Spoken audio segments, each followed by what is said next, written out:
বলছি এই চাকরিহারারা 16 দিন ধরে বসে রয়েছে এখনো, এবং তাদের একবার পুলিশ ডেকে পাঠাচ্ছে, বিভিন্ন জিজ্ঞাসাবাদ করছে, বসিয়ে রাখছে।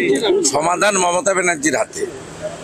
আপনি কালকেও সুপ্রিম কোর্টে যারা গেছিল র্যাঙ্ক জাম্প নিয়ে, তার অর্ডার দেখেছেন। শুক্রবারও আরেকটা কেস আছে। স্ট্যান্ড তো খুব ক্লিয়ার। যোগ্য অযোগ্য বাছাই করে তালিকা দিয়েই রিভিউতে গেলে কিছু হবে, জেনারেল রিভিউতে কিছু হবে না। প্রত্যেকবারই নানাভাবে সুপ্রিম কোর্ট বলছে যে অযোগ্য মানে অযোগ্য। পুরো বিষয়টা মমতা ব্যানার্জির হাতে।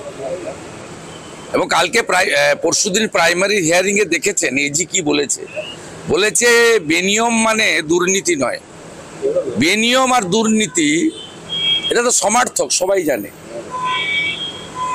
সরকারের এজি বলছে দাঁড়িয়ে, আপনারা তো সবচেয়ে বড় ইস্যু ধরছেন না। 7ই মে উচ্চ মাধ্যমিকের রেজাল্ট বেরিয়েছে, ভর্তি প্রক্রিয়া বন্ধ হয়ে আছে ওবিসির জন্য। ডিএ, ওবিসি 26,000 আর আসছে প্রাইমারি, এই চারটাতেই পিসি।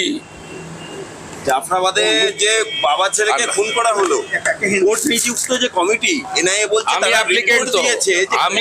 আমি তো আবেদনকারী। শনিবার কোর্ট খুলে মহামান্য কোর্ট যে আবেদন গ্রহণ করে ফ্যাক্ট ফাইন্ডিং কমিটি করেছে, তার 1 নম্বর অ্যাপ্লিকেন্ট আমি।